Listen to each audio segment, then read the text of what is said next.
Ladies and gentlemen, good to be back. How are you all for this Wednesday night in Australia? Wednesday night, day 34. Day 34. Good to see you all. Glad to be back. Um, it is a continuation of the closing statement of the defense today. That is Colin Mandy, SC, and I have a few comments from him that he made today, and we will go through them. Hey, Francesca, how are you? Hey, Ferrari, glad to have you.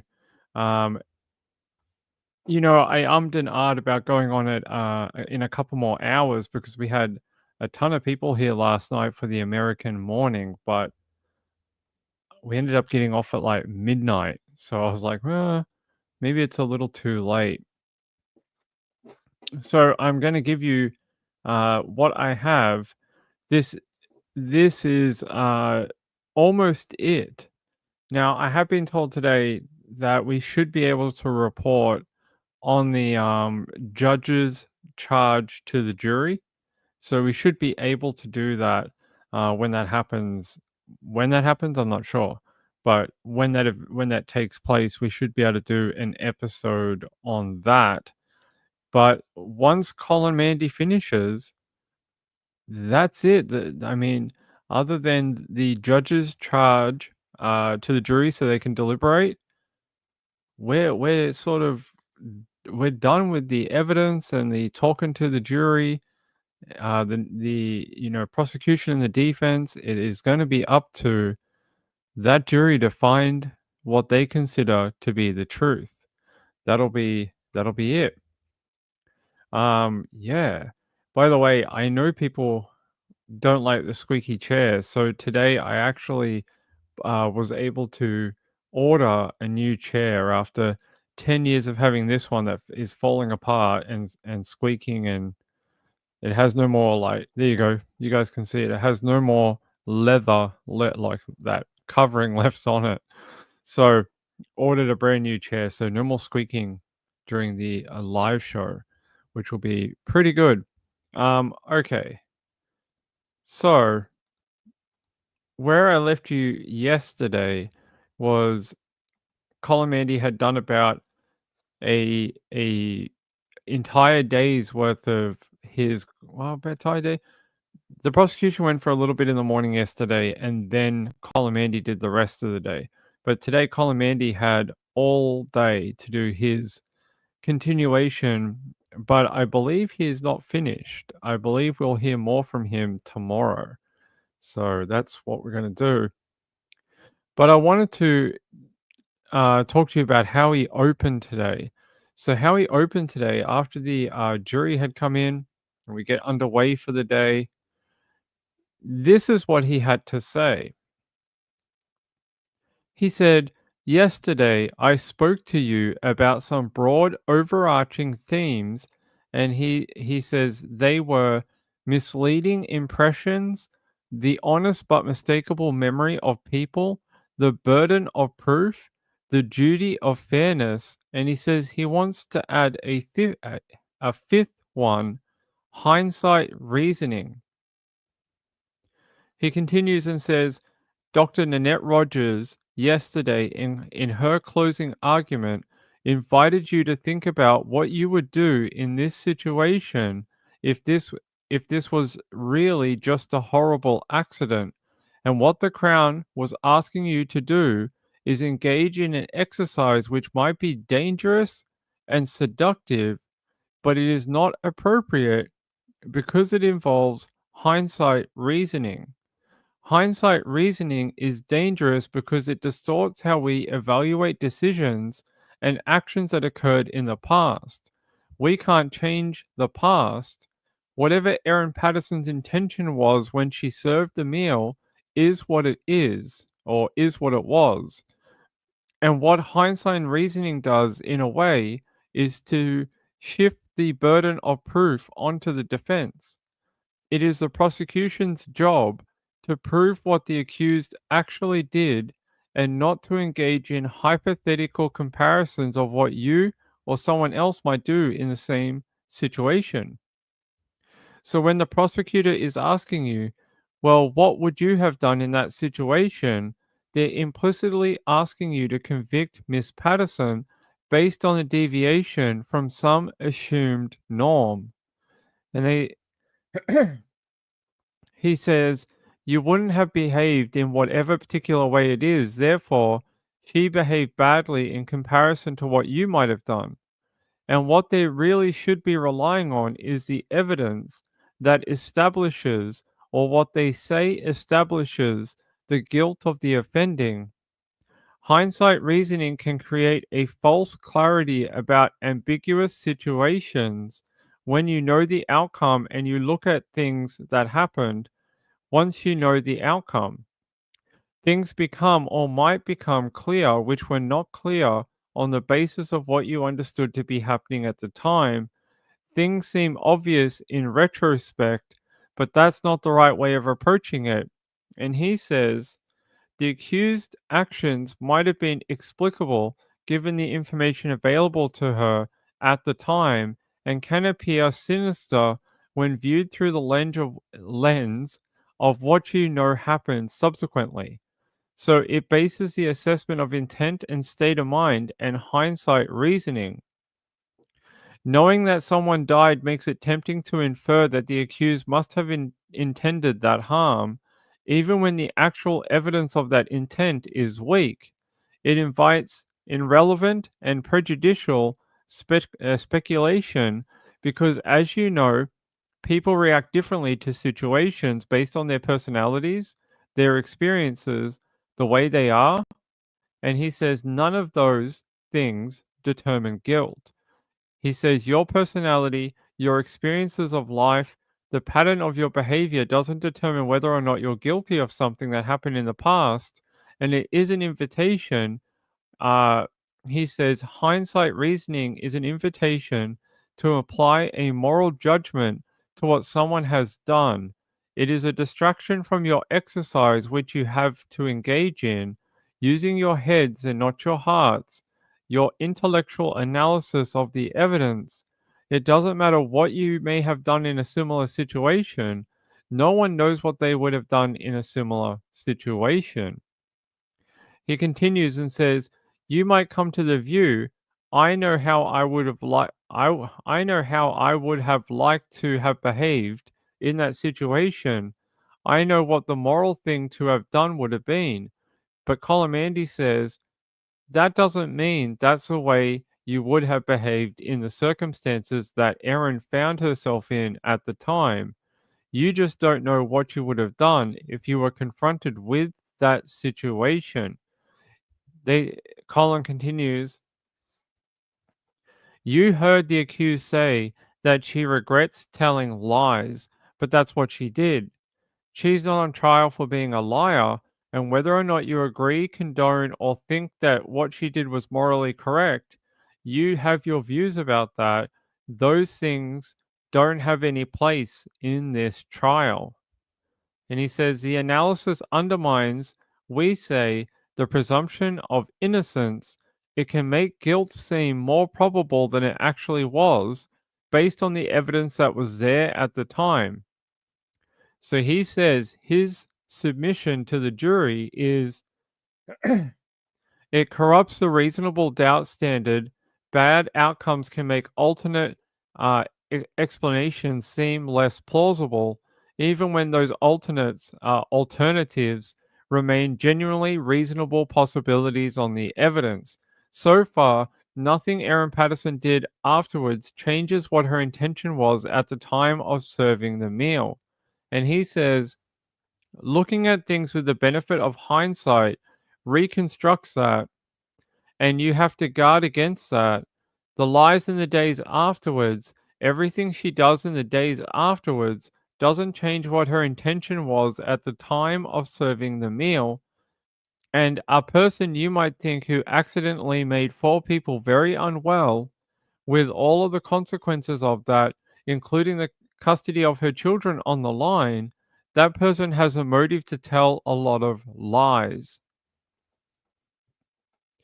He continues and says, yesterday, um, yeah, he says he wants to move and talk about a different topic to the jury. He says, "Yesterday I made submissions to you about the leftovers," and he says he wants to talk about additional points about that. And he says, "Why tell people leftovers existed at all?" He says that's the first thing. The second thing is, why get rid of the meat, which seemed to be an allegation that was being made, at least in cross exam, and keep the pastry and the mushroom paste. He says, which are the poison mushroom paste is the poison part of things. Why put the pastry and the mushrooms minus the meat into a bin as a deliberate ruse to somehow divert attention away from the activities, but uh, then having to tell police where they were because she knew they contained death cap mushrooms? Once again, that's all very convoluted, and that's why he says I might be doing the argument of the prosecution an injustice. Maybe it was more coherent than that, but we say the simpler explanation is just as much more likely. She fed the children with the meat with the mushrooms scraped off. She threw out the rest and didn't know that the meal had poison in it. The issue of leftovers came up at the hospital with Dr. Webster because Miss Patterson told him that the kids had eaten them. And that's what happens when you take snippets of the evidence and separate it out from its true context. And what he means by that is the police are on the phone and Dr. Webster is saying, well, let's have a look for leftovers. Can we see if we can find out where the leftovers are? The reason why that conversation happens is because Miss Patterson has already told them that the children ate the leftovers or some of it. So the issue of leftovers has been raised by Erin Patterson. He says here, here's another example of misleading impression of the true state of the evidence. And he said this relates to the evidence of Tanya Patterson. The accused was cross examined in this way. And they say, you knew that at least Don and Gail were in comas by Tuesday morning. And Erin's answer is, no, I didn't know that. And she said, I don't think they were. Dr. Rogers, Nanette Rogers, wanted to refer the accused to the evidence of Tanya and said this is her evidence. You said that you told her that you didn't know the latest about the other people, and Tanya said yes. And the question, did she indicate to you what she knew? And he says he wants to paraphrase the rest of it. And it says, Dr. Rogers says, you told Tanya that you knew Don and Gail were at least in a coma. And Colin says, that was the, yeah, you knew Don and Gail were at least in a coma. And Erin's reply was, yes, I heard Tanya say that was the latest I knew. So that Tanya knew that they were at least in a coma. So they're saying here, yeah, so Dr. Rogers is putting a slab of questions and answers from Tanya, and the accused is saying, yes, I heard her say that. And they say, is it your evidence that you did not say that to Tanya Patterson? Erin says, correct. Um, at Monash, she says, and they ask her at Monash Hospital. Erin's reply was, or anywhere, yes. On Tuesday morning, the 2nd of August, Erin replies, correct. So Tanya Patterson is incorrect when she gave that evidence, and Erin's reply was, that's right. So what that's dealing with, that is dealing with knowledge of the conditions of Don and Gail. So it's sort of three-folded. So they were asking Erin about Tanya's evidence, and now Colin Mandy is bringing it up in his closing statement. So I know it's sort of three-folded and it doesn't flow great, but that's how that sort of pans out like that. So those answers to the question are from Erin.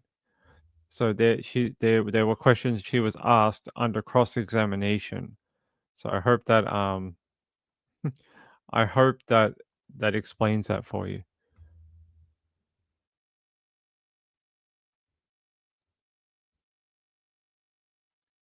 All right. Hey, good to see you all. Hey, Marjorie, Julie Miller's here. Robert. Hey, Robert. Hey, who are you talking about? You're talking about Julie. Julie is here. Julie is here. Julie is here. You can say hi to Julie all you want. She was right under you. There you go. All right. All right. And they say here, so as a result of that exchange, you would be left thinking that that was all of Tanya's evidence about the issue, and that all of the evidence that she touched on the subject of whether or not the accused, Erin Patterson, knew that Don and Gail were in comas at the time. But in the defense's submission, the position was very clear. The Crown's position is very clear from that confident and very firm piece of cross examination. But then the cross examination of Tanya was to this effect. And the question was to Tanya, but again, in the context of what we've just been through, and in the light of your conversations with Matt before you left the hospital, do you accept as a possibility that Erin did not say that she knew about their condition? And the answer for Tanya was, my memory is that she did. Um, she said, yeah, I'm just going based on my memory and what I gave to my statement to police shortly after that. They continue and say, do you accept you might be wrong about that? And Tanya replies, I can be wrong about anything, so that's a possibility. Colomandy says, so that's the evidence of Tanya in its proper context. Is it possible that she did not mention that she knew that? It is possible that Erin Patterson did not mention that she knew that Don and Gail were in a coma. And he says, so just dealing with that issue, there's two possibilities. Erin said something like that, or she didn't. But what is the whole of the evidence? The first is how Erin Patterson is ever going to find out that Don and Gail were in a coma on that Tuesday morning. The doctors weren't telling her. We know that they would be breaching doctor confidentiality if they did. And Dr. Veronica Foote told you about applying that to all medical personnel. Matthew told Tanya not to give Erin too much information, and it was best to let Simon do the sharing. Simon was obviously not sharing information with Erin, and he never told her that, and he confirmed that in his evidence, and he confirmed that Katrina Cripps confirmed that he also said that to her, that he was not sharing with Erin the conditions of other people. So how was Erin going to find out? There's one way that she could have found out, and he says if it was a neutral proposition, she says she didn't know that, but there was one way she could have found it out, and that was to ask someone, how are they? The prosecution's case, though, is that she never asked that, so that can't be right. More importantly, though, he says in his submission, there isn't evidence in this trial that Don and Gail were in comas at the time. Notwithstanding all of that, the impression that's being painted to you is that Erin Patterson is wrong or lying about that conversation, and that's obviously incorrect. Tanya may well have an honest but mistaken memory of that conversation, and the prosecution, again, as we say, is not addressing you about all of the context of these relevant pieces of information. So there you go. There you go.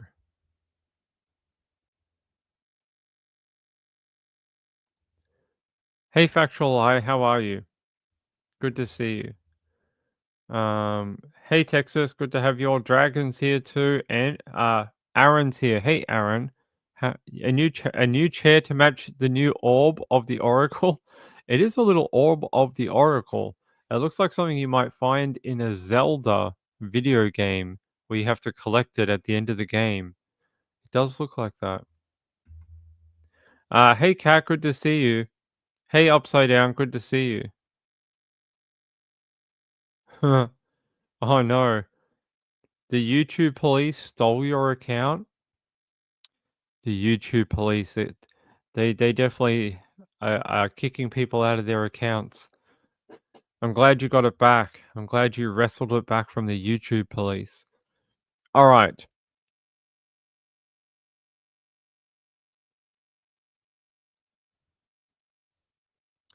All right. Colin Mandy says here that he wants to go back to the beginning. And he says he's not going to go all the way back to Erin's childhood. And he says Erin is a mother of two, a devoted, good mum. He says you have heard that many times. She is a person of good character. She was close with the Patterson family and had been from the earliest days of her relationship with Simon. The evidence is she always had a good relationship with Don and Gail, a close relationship. They treated her like a daughter. They came and visited Simon and Erin in WA shortly after the birth of their son. And Erin talked about that visit in her evidence. And they say she remembered being really relieved that Gail was there because she felt really out of her depth. And she continues and said, I had no idea what to do with a baby. I was not confident, and she was really supportive, gentle, and patient with me. And Colin continues, and those of you who have experience of mothers with young children, some of that might ring true. And they asked Erin, did she give you advice? And Erin said she did. They said, what about? About helping settle my son after a feed, about trying to interpret his cries. She gave me some good advice about just relax and enjoy it. You don't have to stick to a schedule. Just relax and enjoy your baby. And Colin continues, when they left WA, what Erin wanted was to come back to Victoria and be closer to that support network. That's the evidence. It was isolating being in WA. So that's what they did.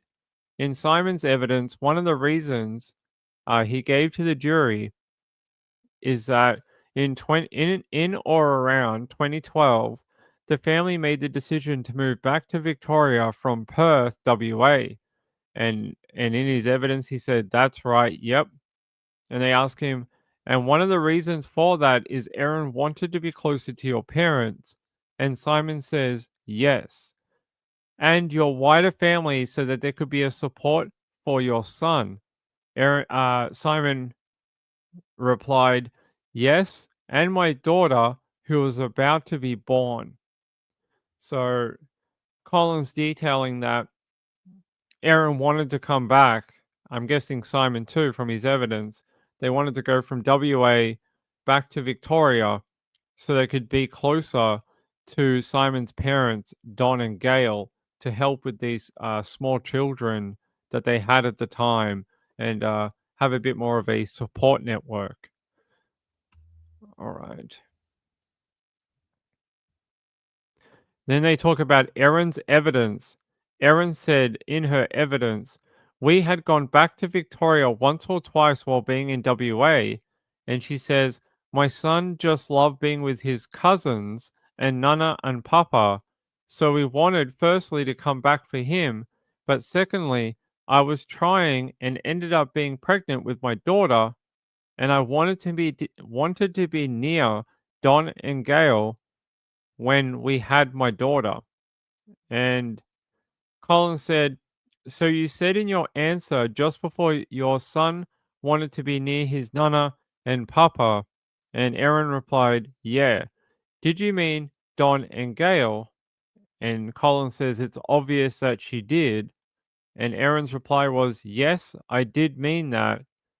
And they say, so part of the reason to move back was to be closer to those people you've mentioned. And he says, a pretty clear passage of evidence consistent with needing and wanting the support of Don and Gail, loving them. And then Simon gave a fair bit of evidence on that topic. And he says here, in his evidence, they ask him a question. They say, "Can I ask you some questions?" And he says, "About Erin's relationship with Don and Gail, your parents. Do you agree from your observation they loved Erin?" And he says, "Yes." This is Simon. And they say, "Erin loved them?" Simon replied, "She seemed to, yeah." And they ask Simon, "And you only observed them to have a loving and respectful relationship with each other?" Simon said, "Yeah, that seemed to be the case. Yep." They continue the questioning. That is Don and Gale with Erin. And he says, "Yep, that's how it appeared to me." Like they loved each other. Don and Gale loved Erin, and Erin loved Don and Gale.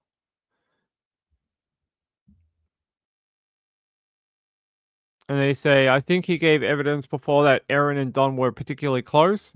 Simon says, "Yes, because they shared a love of knowledge. Knowledge, generally facts. Do you agree with that?" Simon says, "Yes, more than facts." And then Colin says he asked another question. I was going to list some more things. And then he says, "Oh no," Simon says, "I was going to list some more things, books, science, things like that." Simon replies yes to both of those. And they said that they were inquiring, curious minds, enjoyed talking to each other about various aspects. And Simon says they did.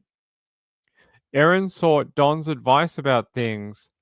And Simon replied, "I have known her to do that, yes." And they ask him, "Trusted his advice?" And Simon replies, "I think so." So they're demonstrating this close relationship between Erin and Simon's father, Don. And they were just, that they trusted each other. Erin sought advice from him. They shared similar interests and views about certain topics. So there you go. And they say, this is from Colin Mandy now, back to the normal uh, closing statement pit, not questions and answers from previous evidence. "And you will remember the messages in December," he's talking to the jury, "which will have some prominence in this trial. Erin seeking advice from Don about how to deal with that topic." And the questioning goes on, "And they were ultimately, for various reasons, an important part of her support network." And Simon says, "I think for quite some time that was true, yes." They ask him, they were active and involved grandparents to their grandchildren, and he says they were. All right. Let me see. Let me go down a little bit here.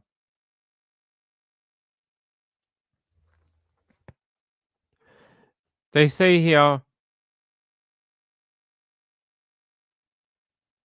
that in Matthew Patterson's evidence, it was confirmed that Erin's son and daughter were very close to their grandparents, and that never changed.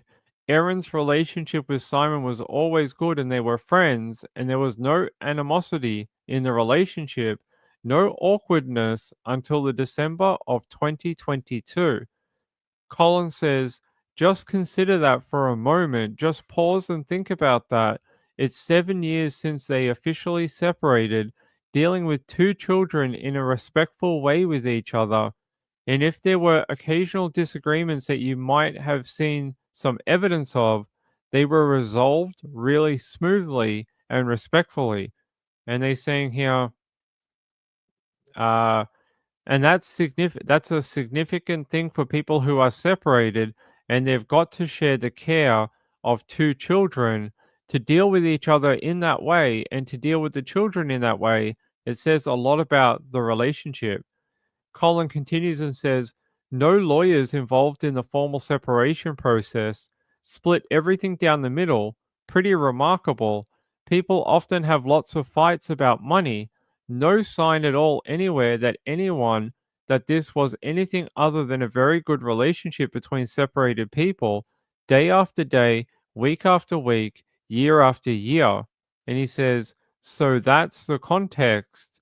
He says, "We drilled down into a spat in December, but you have to bear in mind that the context of this was 7 or more years post separation of the relationship.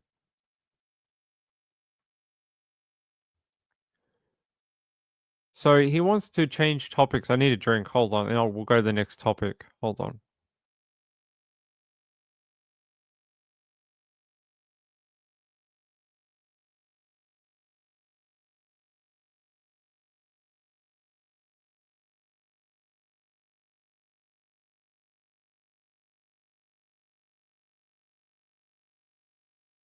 All right.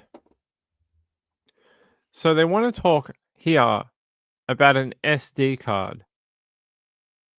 And he says, I'm starting to talk about mushrooms now. He says, during 2020, April 2020, just after the COVID lockdown started, Erin, consistent with her evidence and consistent with these images that they showed the jury, became interested in mushrooms. People forage for mushrooms. You know the evidence about this. It is very popular in Europe, and lots of people do it in Australia. People in Melbourne, this is the evidence of Dr. Tom May, and he says, in people in Melbourne started doing it during the COVID lockdowns, and that's Erin's evidence as well. It's not made up, it's not fabricated. That's the evidence. People started becoming interested in mushrooms for obvious reasons during COVID because they're out for walks, usually by themselves or with their children for an hour a day. It seems like a long time ago, but we remember that that was like that was we remember what that was like, isolated, and then only getting out and needing to amuse ourselves outside for a short period of time. So these photos demonstrate categorically, without any question, that Erin Patterson was interested in wild mushrooms in April and May of 2020 at exactly that time. She photographed them, she picked them, she took them home. And they say here, look at this image. There was an image shown to the jury of some mushrooms. And they say, Colin says, obviously, these mushrooms that have been picked, they're obviously wild. They have obviously been taken home. You can see uh, in the photo, Erin's daughter in the background sitting at a table doing something. He says definitely a clear interest that she had, which we can demonstrate because the police found these photos on an old SD card in her house. No question about it. It's not fake, it's not made up, it's not a lie. But what did other people know about this interest? Collins says that seems to be a theme of the prosecution's questioning of Erin, and they say, let's have a look at the images towards the end of this. So there was more images shown. They say this is the same day as some of the other images that are taken of mushrooms. And they say if you zoom in on those little screenshots or images down the bottom there, you can see Erin's daughter wearing the same top on a scooter with her brother. So brother and sister were present on some of these walks in April and May of 2020 when Erin picked mushrooms. There, there they are in the thumbnails on the rail trail wearing the same clothes, and those are the mushrooms that are in Erin's house in the photos shown to the jury. That data confirms that these videos of the children are taken the same day, just a few hours apart. And so, this is the evidence and confirmation that Erin Patterson's interest in mushrooms at exactly the same time that Tom May says that that kind of interest in mushrooms was becoming more popular. The kids were there with their mum that day. They would have been able to see her picking mushrooms. They would have been able to see the mushrooms in the kitchen, and the son remembers it. He says in his evidence, he remembers going on walks with his mum and looking at mushrooms in the Currumbara Botanical Gardens. And they say here,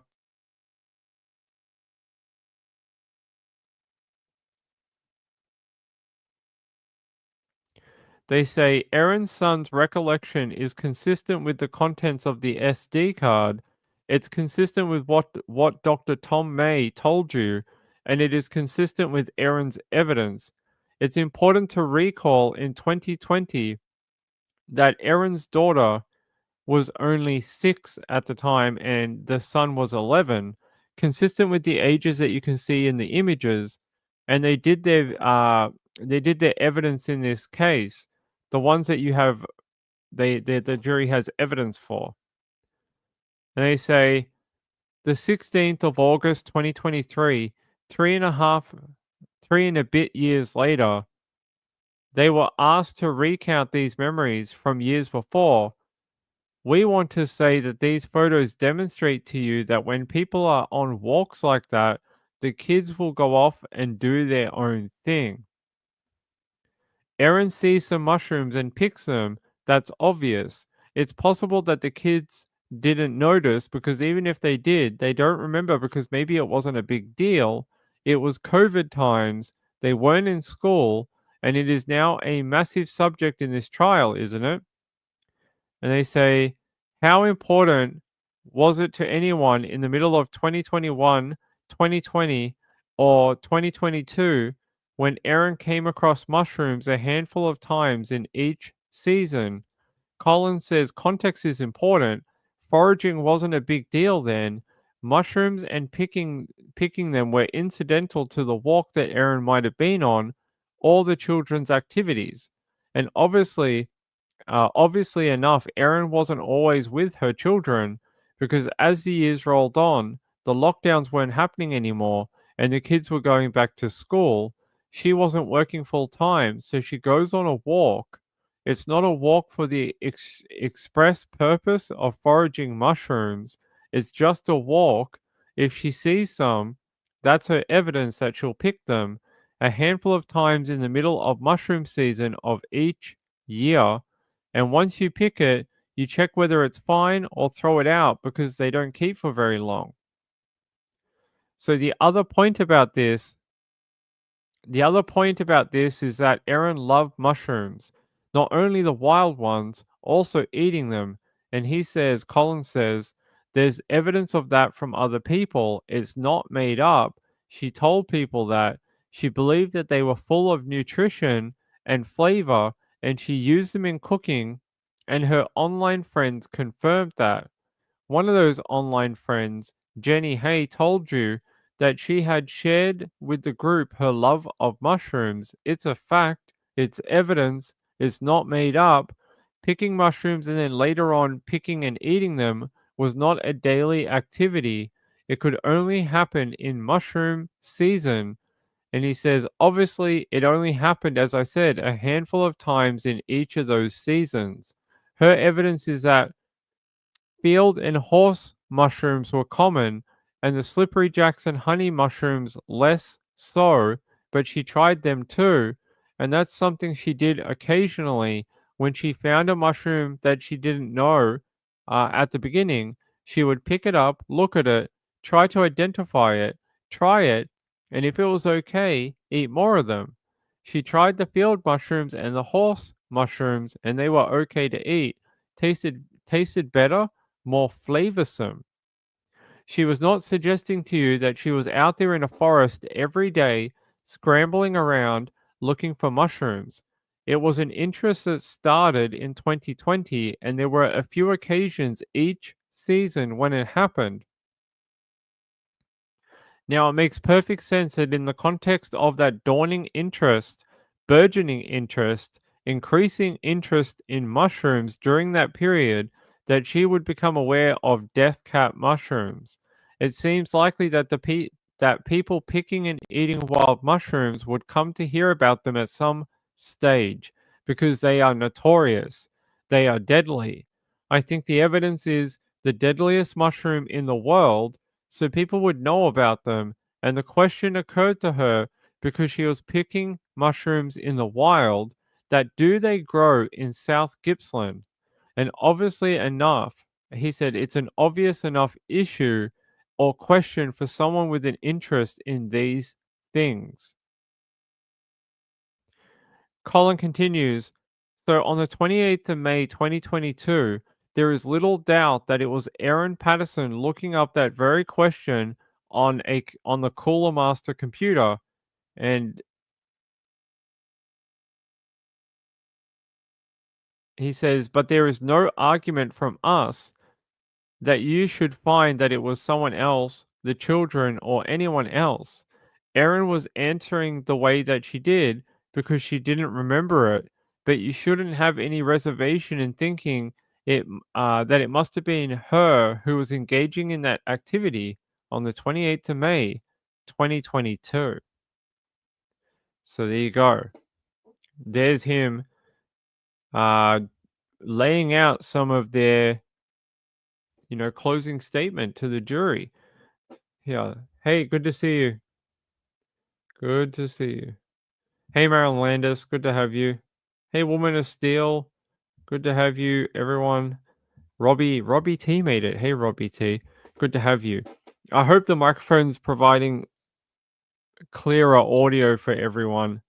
I hope it's not as muffled as the old one. All right, what else do we have?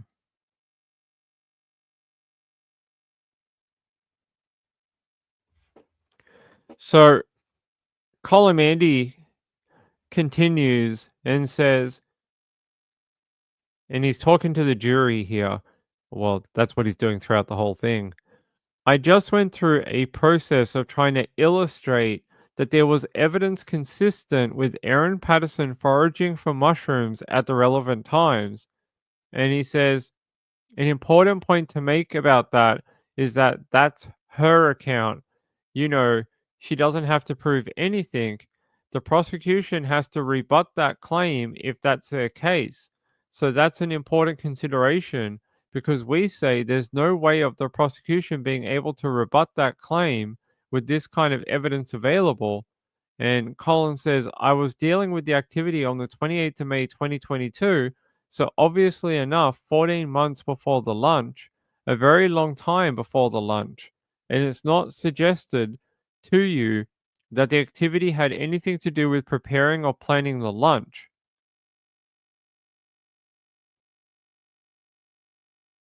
They said the second point that they wanted to make to the jury is that it is a very brief interaction with that subject. It is a matter of seconds. How did Erin get on that page on that day? Colin says no evidence about the use of the computer before that time, no evidence about the searches that might have been conducted before that time, that is before 7:20 and 42 seconds on the 22nd of May. And as you all know from your own experiences of Google or whatever search engine you use, the way you end up on a website as a result of search varies for a lot of different reasons. You can search for the name of a website. You might search for the name of a website having done a previous search, which reveals something. He says, sometimes you search for a topic and there's a drop down list and you click on one of those items on it. Sometimes it's in the page of results and you click on it and it will take you to a specific page. Simply put, or put simply, there's a number of possibilities open on this limited evidence, including the possibility that Erin was not previously familiar with iNaturalist. And they submit to the jury that the result of this brief interaction on the 28th of May 2022 is finding out or making sure that death cap mushrooms did not grow in Gippsland. And he says here, we know this because Dr. May confirmed that there were no posts in relation to iNaturalist in Gippsland relating to death cap mushrooms in May of 2022. His evidence to the court and the jury was there was one previous sighting, and he said it was something like 20 years ago. Collins says, I think, but the website that he mentioned in relation to that was a different one. It wasn't iNaturalist. The prosecution says to you that that the knowledge of iNaturalist would have stayed with her, and the defense says we say to you what would have stayed with her was the knowledge that there's no death cap mushrooms in Gippsland as a result of a search that appears that she did. So there's Erin Patterson jumping on to an available computer, just about to order dinner, and as she does, that question about whether or not death cap mushrooms grow in Gippsland occurs to her. Maybe she had seen some mushrooms earlier that day, and he says it was mushroom season. Who could possibly remember the details of why we might have searched something up on a single occasion 3 years ago? But what we do know, mushroom season, some kind of search or browser interaction happened before these records start. Something is typed in, and when that world map comes up on the screen, he says it doesn't look anything like necessarily the one that was shown to the jury. He says an important difference is there was no red dots in the Gippsland area on that map on iNaturalist. So as far as iNaturalist was concerned, in May of 2022, death cap mushrooms don't grow in South Gippsland, and for an occasional forager who's become aware of death cap mushrooms, you might think that would be comforting information. The other thing to say about the record is that the records jump around a bit. The jury, would have seen that. In terms of the times, it's not perfectly clear how long is spent with that information, but it's not very long. Is it seconds or a minute? Enough time to zoom in or on Lee and Gather and have a look? Maybe the recent sightings were on the right hand side of the page, and maybe they were listed somewhere else. Remembering that the pages might have been completely different in May of 2022, and a user might think, well, I wonder what they look like. And then they say there's none in South Gippsland. I wonder what they look like. And click on one of the observations on the side, and it brings you up to Bricker Reserve in Moorabbin. And he says, so the timing of these records should tell you something very important. This interaction on the 28th of May 2022 was idle curiosity just before ordering dinner. 3 minutes before ordering dinner, the interaction with iNaturalist was 2 minutes at most. He says, don't hold me to it. I don't know if anyone wants to actually do the calculations, but it's not very long. And the time spent on the Bricker Reserve page was 21 seconds or something like that. And he says, so this was not a person carefully studying this information, doing research about it. This was not a deep and abiding interest in this subject matter. It was passing attention in exactly the same way as many of us would do on our devices. Something pops into your head in an idle moment and you go, "Oh, I wonder about that." Like if you like shopping and you probably end up buying something, but there are questions that might pop into your feed or in your head, which you get the answer to. So was iNaturalist right about that though?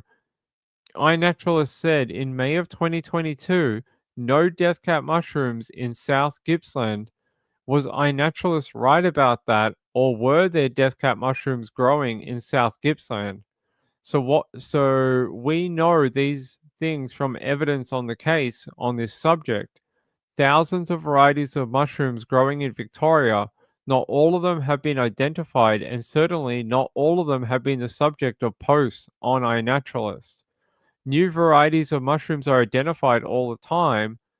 Um, and he says they pop up, ones that people have never seen before, or at least have never noticed before. So it's perfectly likely that you could come across some mushroom out there in the wild that no one has seen or noticed before. In terms of death cap mushrooms in South Gippsland, they only have been observed twice ever. And Collins says, as I stand here right now, once by Christine Mackenzie and once by Tom May, and as far as iNaturalist is concerned, and never before or since that time, there is a historical record that no one can pinpoint to. 20 years ago, on the edge of a pine forest, Tom May couldn't remember the details of that, and he expressed some reservation about the accuracy of that record because it didn't have the kind of details that iNaturalist does. All right. Sorry. I know that was like a wall of information for you. I know that was a ton of information. So what they're trying to talk about here is, um, they're talking about the iNaturalist and these records of some. Well, he's saying that Erin on the computer before ordering dinner was checking out the iNaturalist website, and he's saying it couldn't be more than a couple of minutes to look at iNaturalist before she ordered the food for dinner from the pub. So yeah, there you go. Um, Julie says, Ping, do you know whether evidence was given to how that page appeared there that night? How that page?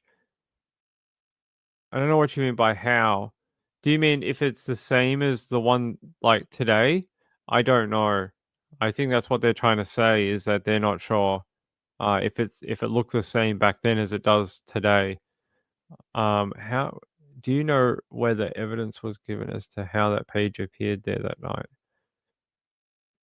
Yeah, I think they said it was typed into Google, so or something like that. I'll have to look it up. I don't want to give the wrong information. But I would just listen to what Colomandy is saying because he's calling from the evidence in this section right now. I don't want to misspeak and give you the wrong information. Yeah, yeah. Hold. Let me go. Let me scroll up in my notes and see if. Let's go back to the bit that they talk about it.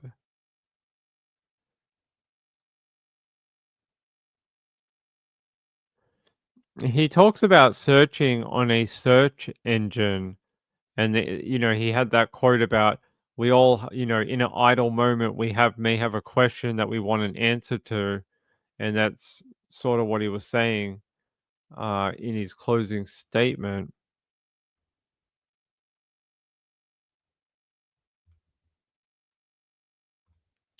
I'm not sure, at least not right now. All right.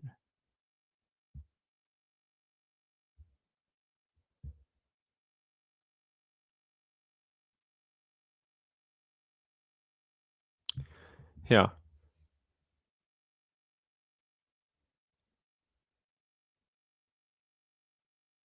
So they talk about that iNaturalist only has two confirmed sightings in Gippsland, and then Colomandy says, if I can put it that way, Christine McKenzie and Tom May never before or since, and those two sightings relied on people who were very familiar with death cap mushrooms to notice them and post about them.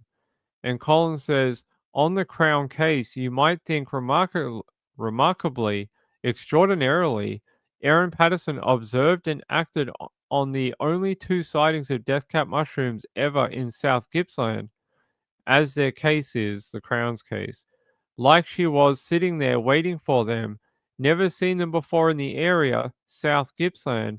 iNaturalist says they don't grow here. Refresh, nup, still not there. Refresh, still not there. Refresh, still not there. And then he's like, how likely is that? And then he says, there's not one scrap of evidence that she actually saw the posts on iNaturalist, not from Mr. Fox Henry. So Fox Henry was the forensic VicPol. So he works for VicPol. He's a forensic IT guy, and he works on finding data and records. And they say here there's no evidence that she ever returned to the iNaturalist website after the single visit in May of 2022. One of those entries said that there were two visits to the Bricker Reserve page, he says. He thinks it was. No evidence about how you might get a visit count of two. And he says it wasn't asked of Mr. Fox Henry, and he wasn't asked about the various permutations and combinations which might account for that. And he says you are on one browser and then you are on the Bricker Reserve page. You go to another browser to order your meal at Currumborough. You go back to that one. Is that a second count? Colomandy says there's no evidence about that. Colin says you might wonder how familiar you can possibly be with a website that you visit once for a few minutes, 14 months before the activity. The Crown's case is that she was so familiar with iNaturalist that she must have seen the post by Dr. Tom May and Christine McKenzie. Collins says, "This is a familiar theme in the address to you. We say the simpler explanation is often the case and is the more likely one." And he says, "Isn't it more likely that death cap mushrooms were growing elsewhere, maybe in that same season of May and June of 2023, but they just weren't noticed and there was no posts about them, or perhaps they were noticed, but there was no posts about them?" He says, "There are oak trees growing in small towns. There were certainly some growing in the Currumbara Botanic Gardens. Erin went there for walks. Death cap mushrooms," and he says, death cap mushrooms got to Loch and Outram somehow. The spores got there somehow, drifting on the wind, lying dormant in the roots. That's the evidence. They're tiny, microscopic." And he says, "So it's not unlikely that they were growing in other places as well, and still are. You just wouldn't find them. Even now, you wouldn't find them if you look them up on iNaturalist." So then the 2022 mushroom season was over, not long after that interaction. So later in 2022, at the time and later on, the evidence is clear. Erin had a good and strong relationship with Simon and a loving relationship with Don and Gail, and that continued throughout the year. There you go. All right. Good to see you all.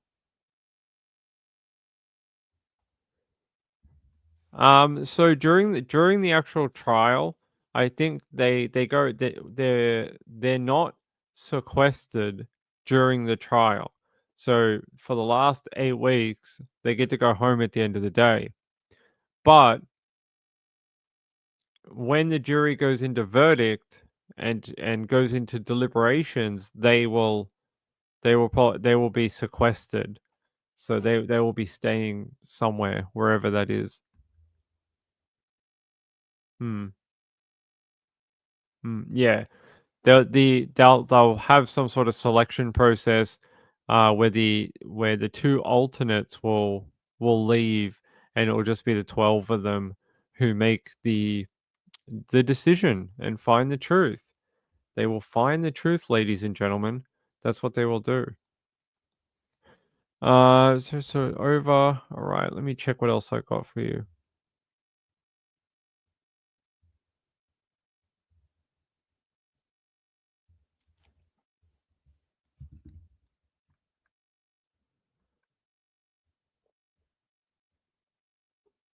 Yeah. The prosecution argued to you yesterday to the jury. I think he says he thinks it was, it might have been the day before, that this is somehow an example of the accused leading a duplicitous life when it comes to the Pattersons. She presented one side while expressing contrary belief to others, and it should be obvious to you in our submission that the communications are actually evidence of this, that when she's upset about something, she raises it with the people that she's upset with. She talks to them about it. It's not a secret. She's not hiding it. She's not pretending that everything is okay. She's expressing it, and there's just no other evidence anywhere apart from these messages between the 5th and 7th of December. And they say here about anything like that, hiding her true feelings from the communications with the Pattersons, it just doesn't exist. The Crown has not produced any evidence that she had been complaining about them all like for years while being nice to their faces or anything like that. It just didn't happen. Collins says this was an this was an aberration in her dealings with the Pattersons. There's nothing to say otherwise. And he says, now at exactly that time, of course, he says, during the jury's deliberations, but he says, the messages to the Facebook friends, he says, he says the messages to the Facebook friends are very, very close in time to these messages like literally half an hour, 45 minutes. He says, so there's a message to Don and Gail, and then there's something that she says to her Facebook friends. And he says, so we know that between the 5th and the 20th of December, a 15-day period, and he says the Facebook friends he's talking about, we know that there was more than 600 pages of messages over that time in a little more than 2 weeks. And he says the participants,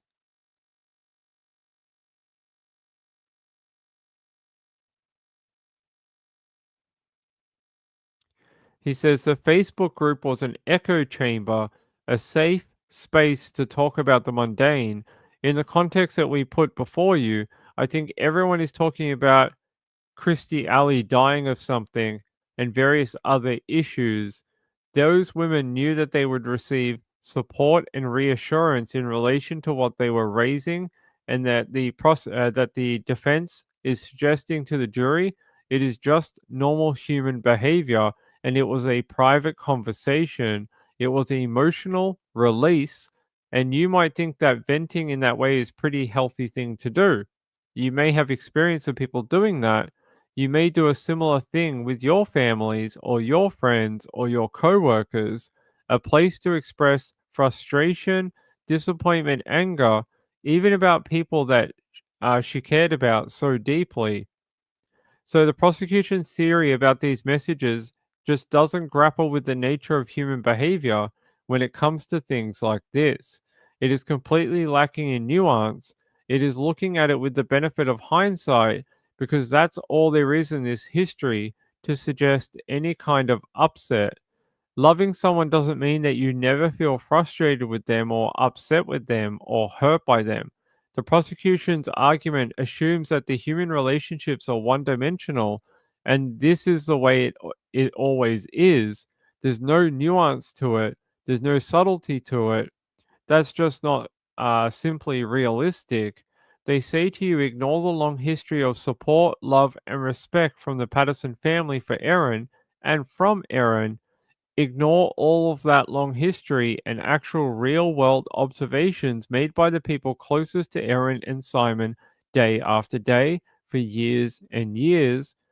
Ignore all of that and instead rely on 3 days of upset from Erin and the recollections of these online friends about things she might have said, and he says, of course, there is no record other than these 2 weeks. Bearing in mind that Erin barely spoke to any of these people over the phone or in person, so that everything she supposedly said about being an atheist, about Simon as a parent, about her children, will all be there in writing on one of those other participants' devices, phone, or computer, but it's not produced here. Colin continues and says the prosecution presents these very few messages, and they say,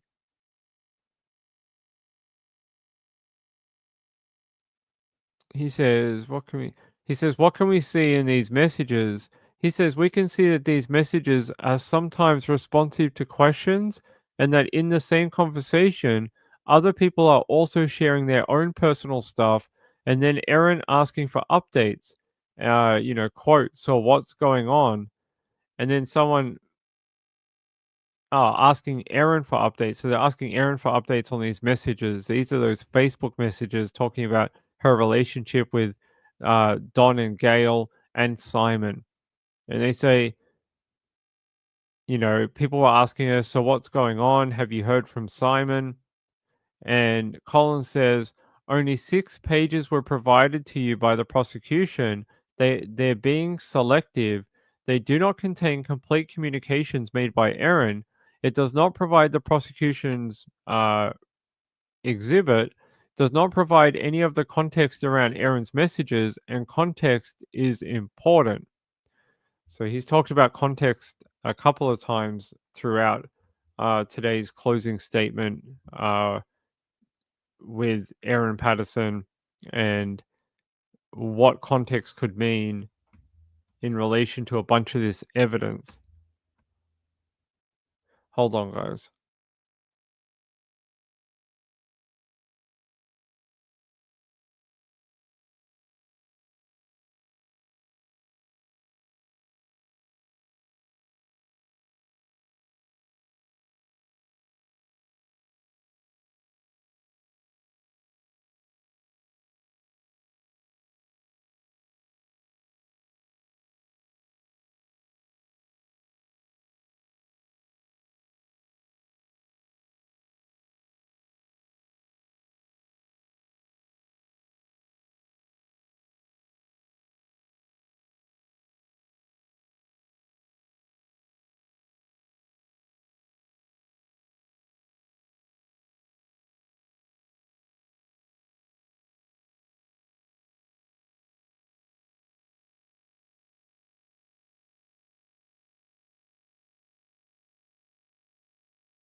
Sorry, guys. Mrs. Ping was messaging, and I wanted to make sure she was okay. So I wanted to take a break for 1 minute and just make sure she wasn't like ill. Like, well, she is ill in a hospital, but I wanted to make sure nothing had gone terribly wrong. All right. Yeah. So Collins says, and so the prosecution's theory that Erin was pretending to be one thing here and another thing there ignores the way we all are in the real world. You would have your own experiences of the way that you present yourself to the world, always polite to your grandmother and swearing like a trooper when you're with your mates. Or maybe the other way around if you've got a really cool grandmother and nerdy friends. That's the way we are. We show a different side of ourselves depending on who we're talking to and what the audience is, where we feel safe. And so, in 3 short days, Erin made a handful of comments in the context of being hurt and frustrated about the responses that she was getting from Don and Gail in the context of her issues with Simon, and that's it. So, what are the points that the prosecution makes about this? Colin says, well, she's got the rolling eye emojis when she's talking about family, saying that they should pray together. Erin's right, of course, that they don't look like eye rolling emojis. The prosecution says they are. They also said that Erin agreed with that in her evidence. Colin says, I can't find that, but maybe that's right. The second, you might think that in the heat of the moment, sometimes we can install delays on messages and emails, 30 seconds or something. We write something, press send, and then we've got 15 or 20 seconds to go, whoa, hang on a minute, I wish I hadn't. And you can retract the message. In the heat of the moment, Erin might have thought prayer in this situation wasn't going to go very far. It wasn't the pragmatic solution that she was hoping for. And what had to happen was that Erin and Simon had to sort these issues out so they could effectively communicate and parent their children. And she's responding to the suggestion that prayer might work out for all of them. And then she uses, and she acknowledges this, some regrettable words and phrases, just a handful of them, 1 or 2 days apart. She didn't mean those things. She regrets the language that she used. Now the whole world is scrutinizing them. Obviously, benefit of hindsight, she was ashamed. She is ashamed of what she had written. She may well have regretted it 2 minutes after she sent it. Now we suggest to you that these messages are a distraction from the real evidence in this case, the evidence that is relevant to these charges. The prosecution doesn't say that Erin had a motive to kill or really seriously injure any of the lunch guests. They don't say that she had that motive, so why is it so much time being dedicated to these messages throughout the trial and the cross examination of Erin? The Crown's closing address as well, because it was such a polite, kind, and good relationship that these messages stand out. But they're not consistent with the whole of the relationship. It's just an attempt, we say to you, or submit to you, to undermine the overwhelming evidence that Erin had a loving, supportive, respectful relationship with Don and Gail. The prosecution says that those were her true feelings at the instant that she pressed send, but not only that they were her true feelings, but they continued somehow to be her true feelings for the next 7 months. And they were so sustained and so deeply held, those true feelings, that she acted on them to murder her only support network, the grandparents of her children. Those propositions are ridiculous. And on the one hand, they say these are her true feelings. She wanted to act on them months later. But on the other hand, we don't have to prove a motive. We're not even sure there is one, but we don't have to prove it. That's their position to you. All right. So there you go. There is Colin Mandy's parts of his closing statement today. Obviously, I can't read all of it because we'll be here for the next 5.5 hours. But I wanted to read the bits I wanted to report to you. And there you go. We heard themes of hindsight, themes of, uh, relationships and how we look in different, to different people. Like Colin says, maybe sometimes when we're talking to our grandmother, we present a different type of person, a more polite person, and when we're talking to our friends or our mates, we sometimes swear like a sailor. And then he said, maybe if you have a really cool grandmother, it's the other way around. So there you go. There you go. There you go, ladies and gentlemen. Uh, what do we expect for tomorrow? So tomorrow's Thursday, day 35 of the Erin Patterson trial. What do we expect tomorrow? I would think tomorrow will be the continuation of Colin Mandy's closing statement for the defense, and I'm not sure how long that will run, but he's done the whole of today, and he had some of the day before. We'll see. We'll see how long, whether we get a full day tomorrow or not, being Thursday. But I can tell you that tomorrow, being that it is a Thursday down here, it is the last day that can be a full court day in Victoria. So Thursdays are the last whole court day. Fridays are a half day for this trial. So we on a Friday we normally only go to about lunchtime, and that's it. We get a half day. So tomorrow is the last day of this week where we get a full court day, from about 10:30 till about 4 o'clock is what we normally do. So, hey, good to see you all. Hey, morning, SP Mama. Anna, I would say I can't put that up, but I would say yes. I'd say everyone gets the opportunity for that. So good to see you. Good to see you, Anna. By the way, you get a high five today. There you go.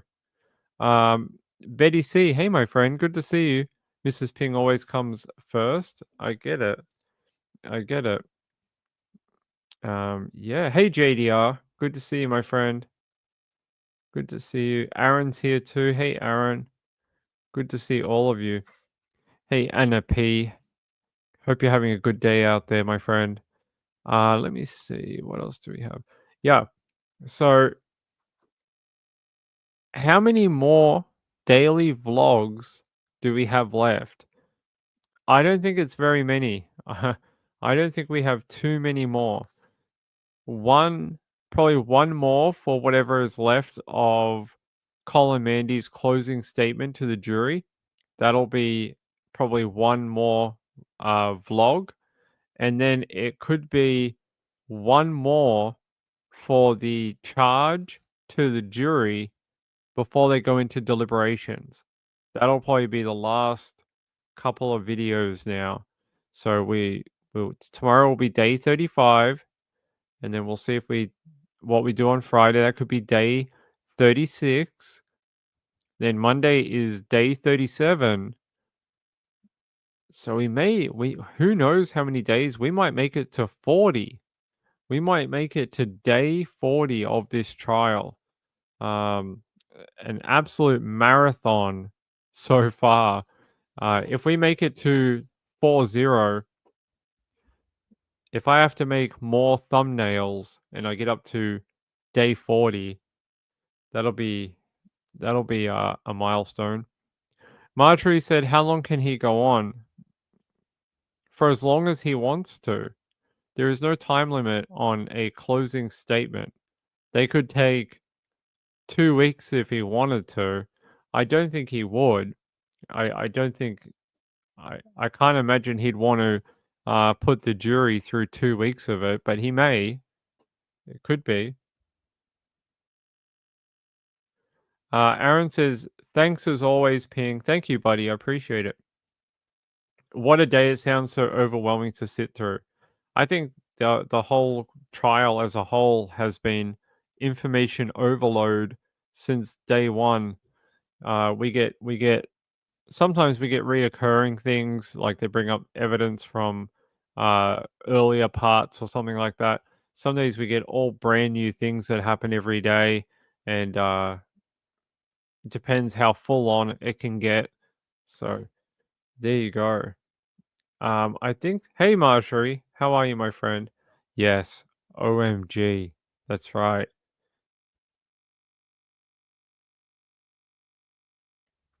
Thanks, JD. I didn't know that.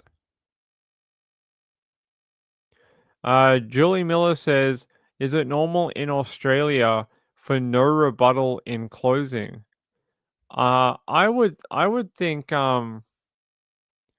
I don't think I've heard that before in Australia. It's normally just each side gets an opportunity to air their closing statement. Prosecution normally goes first, with the defense being second. But I don't know about any rebuttals for anyone. JDR says, "Be careful driving out there." Yeah, I will be very careful. I promise.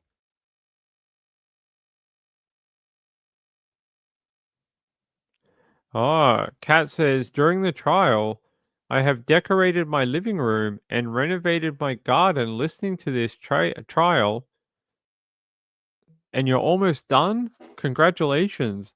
That's a good little project. You can listen to all the trial information and then do some home improvement at the same time. That's a good use of multitasking and time. Good work, Kat. Good work, Kat." All right, let me have a look.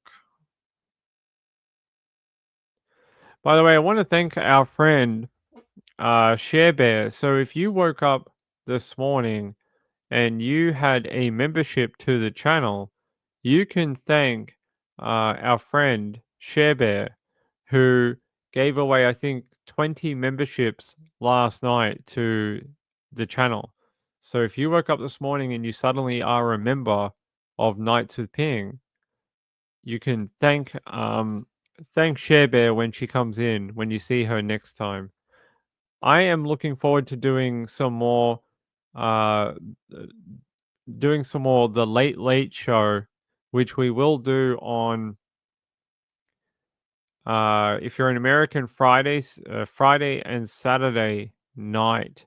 If you're an Australian, it'll be wait, no, it'll be Thursday, Friday, no, Friday, Saturday, Sunday. Friday, Saturday, if you're in America. If you're in America, we'll have a Late Late Show on Friday and Saturday night. If you're in Australia, it'll be Saturday and Sunday afternoon.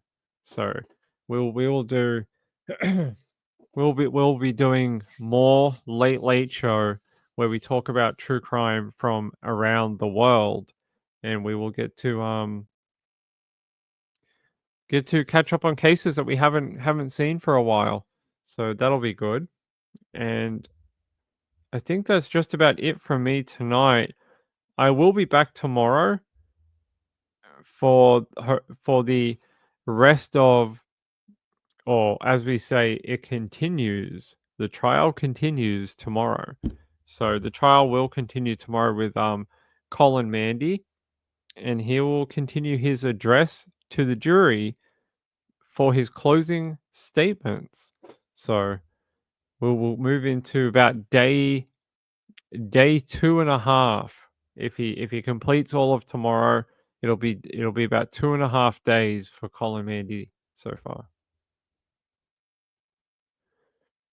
Anna, hey Anna, good to see you. I like your glasses. I have glasses too, but I don't know where they are. Anna says, "Once the jury makes a verdict, will you be doing a show discussion on this?" Yes. As soon as I know the verdict, like that, like this, I can't do it today. No, it's not working. Here, there you go. As soon as we get a verdict, I will be, I'll be live within minutes, within seconds.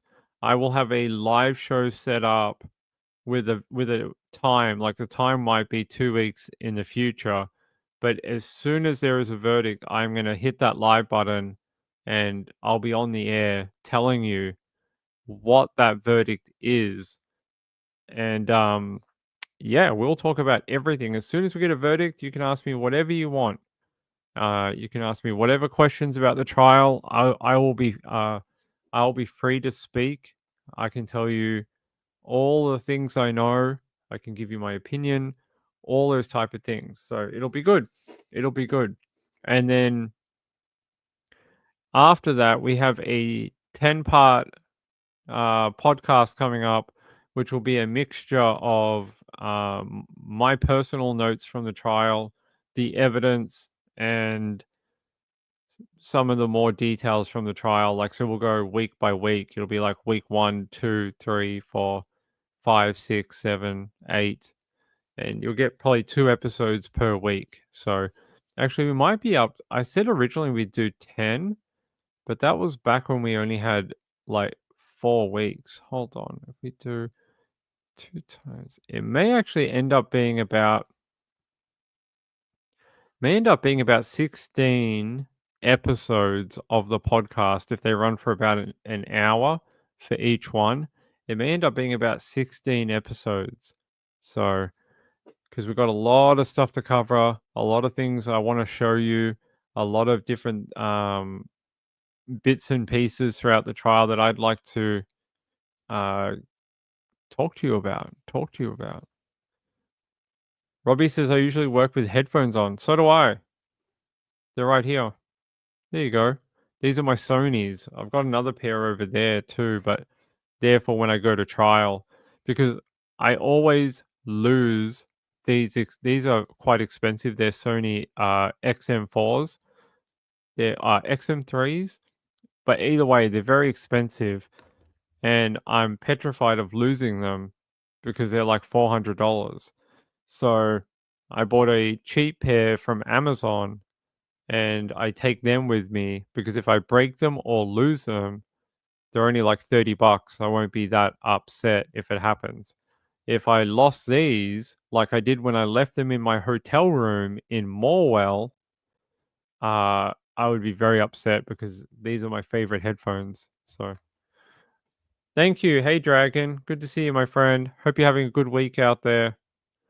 Julie says, thanks, Pin. Can't wait for those episodes. They will be very, very good. JDR said, I want to know.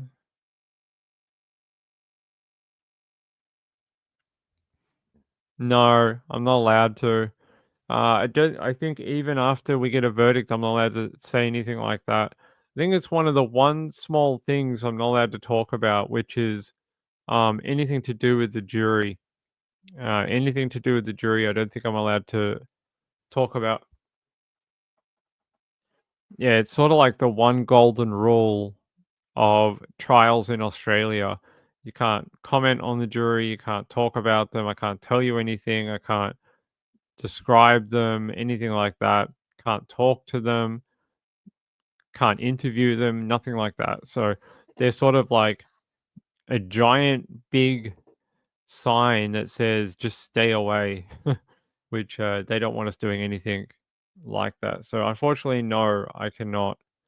Dragon says keep the good headphones at home. That's right. That's what I do. I bought like a $30 pair. And actually, you know what's funny? These die in like under a day. The $30 ones I bought, I get a week out of them. I get a week of solid listening out of them. These die in less than 24 hours. All right. JDR says not even after a verdict.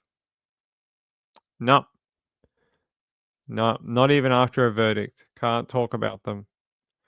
Jojo said kid headphones are made very well. Battery stays charged forever. Yeah, my cheap ones are just they last. I got about a week or 8 days out of them. They're very, very good. The Sonys though just chew through battery life consistently.